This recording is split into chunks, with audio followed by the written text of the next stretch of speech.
So AI is here and it's bound to stay. From six-fingered hands to body dysmorphic filters on TikTok, AI is not so sneakily infiltrating into our daily lives. Artists are suing AI platforms for stealing their art.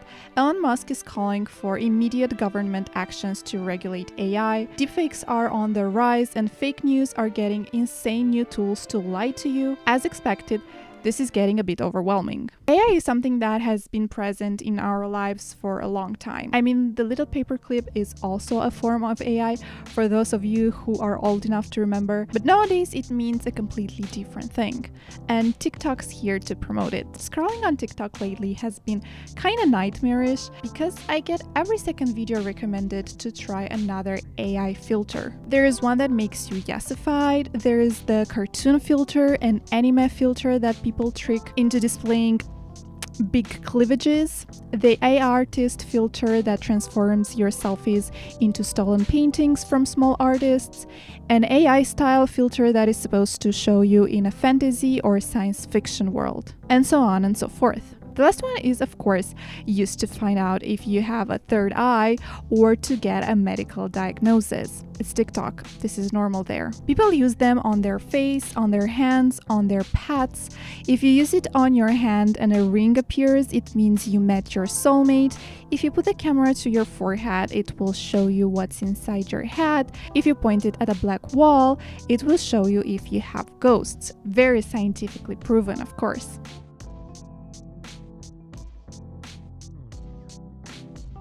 About 2 months ago, everybody was talking about the bold glamour filter that kind of made everybody uncomfortable with how good filters can get nowadays. What's different about this filter is that it does not budge when you hide parts of your face with your hand or when you move around. It also changes depending on the person using it, so if you are more masculine presenting, you would get less makeup compared to more feminine presenting people.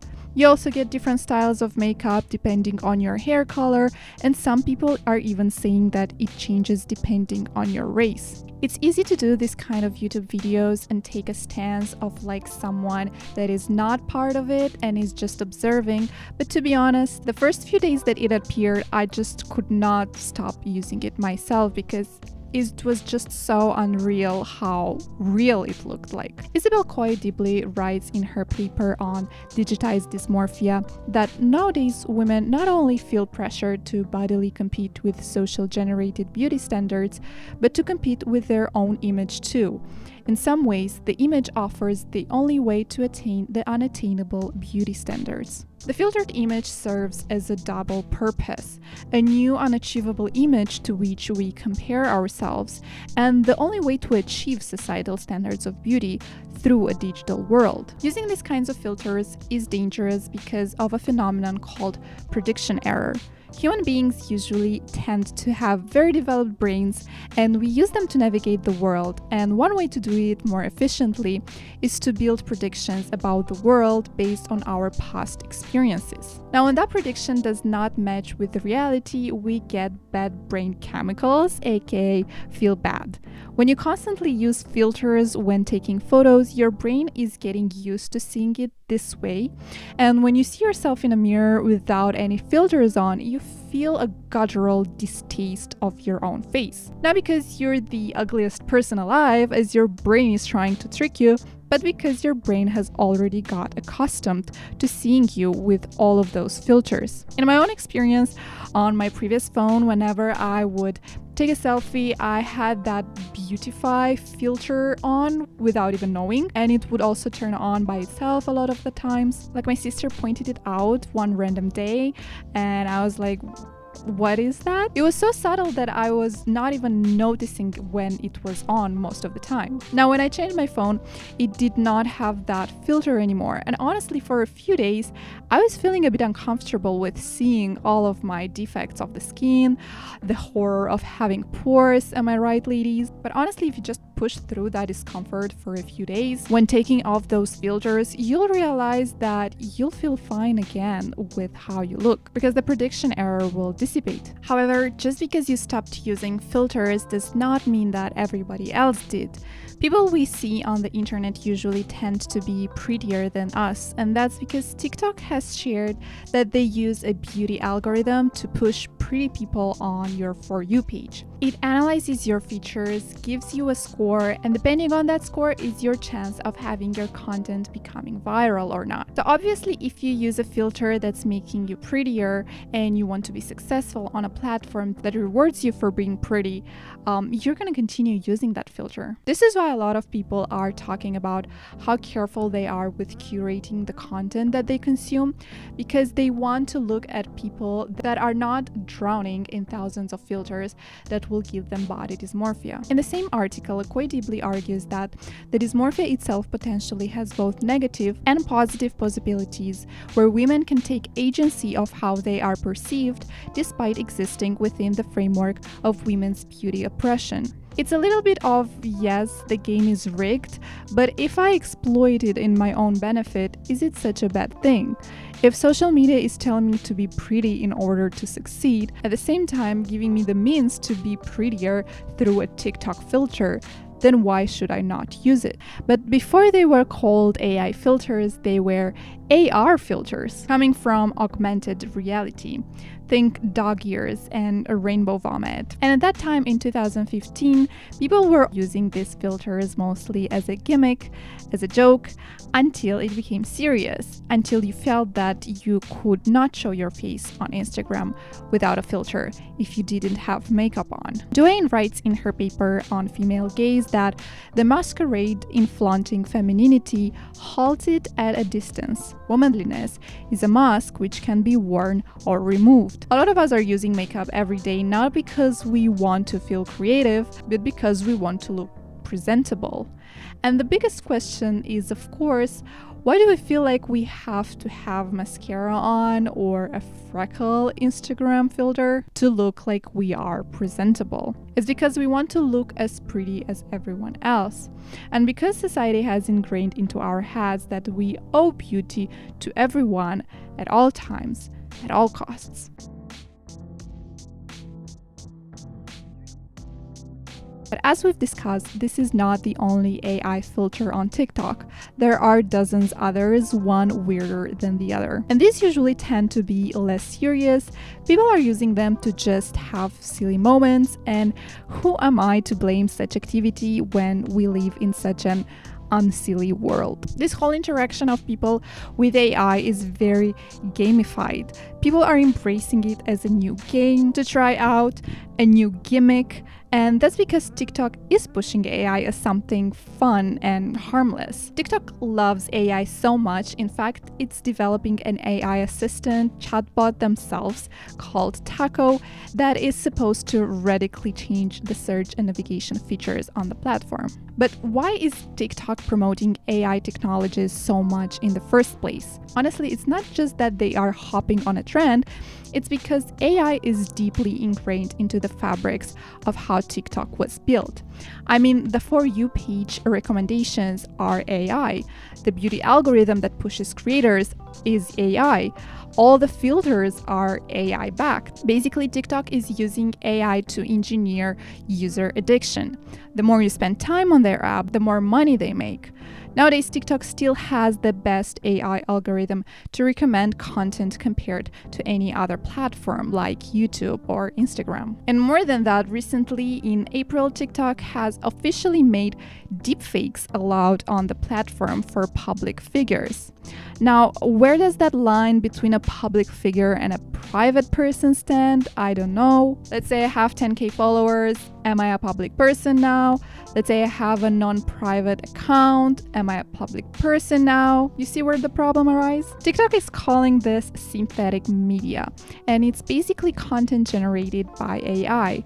And since you can pretty much generate any imagery with just a few words, like this image of Trump and Obama playing basketball together, creating TikTok content is easier than ever.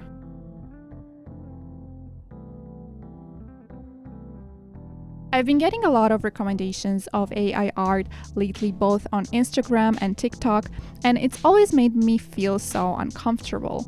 People are getting disappointed that the algorithm pushes AI art that took 2 seconds to create, while real artists are spending hours and hours on creating their art. And not only that, but AI art is stealing from artists. The datasets used by AI to train it in creating this kind of imagery is full of copyrighted material. As one of the developers says, you put crap in, crap goes out. So obviously they want to put only good stuff in, even though it's pretty much stolen good stuff. Now, artists are suing some AI generator platforms for illegally using their art on their datasets. And the main argument of the AI developers is that they use latent images, pretty much taking an image from the internet, adding noise to it, and then removing the noise through AI, creating a latent image, which in turn will be used by the algorithm to create an image from a text prompt. How this is different from just stealing, my little brain unfortunately could not comprehend. People nowadays are getting hired as AI artists. What? Yes, people are hired to write into a program a few words and getting out an AI-generated image. The AI artists, ironically, feel very protective of their prompts, which are those few words that I mentioned earlier, and get mad when others copy them. Like, hello? Your whole platform is built on the idea of theft, and you're complaining that someone copied a few words that you put together? Yeah, sure, that makes sense. Editing coffee to go here, I think one thing that's essential to mention is that development of technology in itself is not that bad. It's just that the purpose of this development should be clear. Like, in the past, we usually replace jobs that we don't like doing with technology. Menial tasks that leave people unfulfilled, like doing hard calculations, for example, so that humans can do more interesting and exciting things. Art is something that humans generally enjoy doing, so why are we creating technologies that would replace something that humans enjoy doing in the first place? Like, what's the purpose of having all of these inventions then? Of course, in a capitalist society, the purpose is to cut loss and increase profit, and not necessarily to make people's lives and jobs more enjoyable. That's why nowadays new technologies are developed not to make our lives better, but to increase the profits of the 1%, which makes me feel existential all over again, but I digress.